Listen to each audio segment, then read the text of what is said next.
গণ অভ্যুত্থান পরবর্তী বাংলাদেশের বিভিন্ন জেলার যে ভয়াবহ চিত্র ছিল, সে তুলনায় এই রাজবাড়ী জেলার আইনশৃঙ্খলা পরিস্থিতি অনেকটাই স্বাভাবিক ছিল।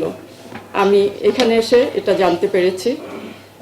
তো এটা সম্ভব হয়েছিল রাজবাড়ী জেলার জনগণ এবং আপনারা যারা আছেন সবাই এই আমাদের প্রশাসনের সাথে ছিলেন। এটার কৃতিত্ব সম্পূর্ণ আপনাদের, রাজবাড়ীর জনগণের।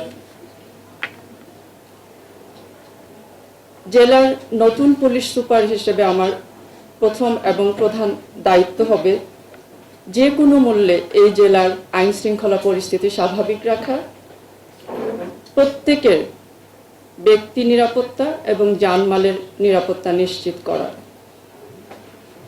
পুলিশের প্রতি জনসাধারণের আস্থা পুনরায় ফিরিয়ে নিয়ে আসা,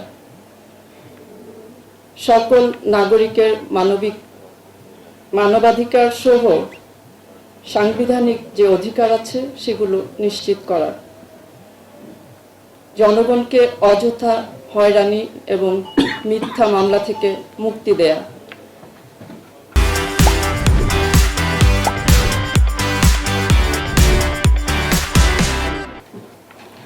আপনারা জানেন যে অভ্যুত্থান পরবর্তী যে 3 দিন আমাদের পুলিশের সকল কার্যক্রম বন্ধ ছিল, চেইন অফ কমান্ড মোটামুটি ভেঙে পড়েছিল।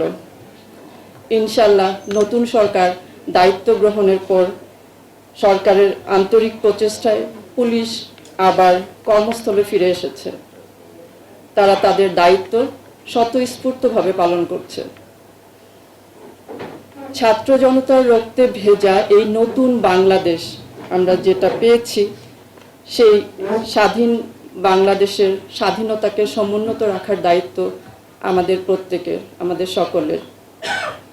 ছাত্র জনতার বিরলতম অভ্যুত্থানের মাধ্যমে অর্জিত নতুন এই দেশকে বৈষম্যহীন, শোষণহীন, কল্যাণময় এবং মানবিক রাষ্ট্র হিসেবে গড়ে তোলার লক্ষ্যে আমরা সকলেই কাজ করে যাব।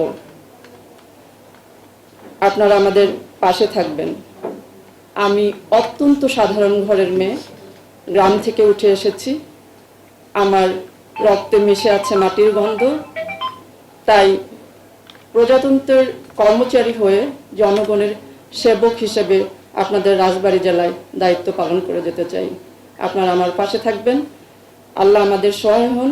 আমার জন্য দোয়া করবেন। আল্লাহ হাফেজ।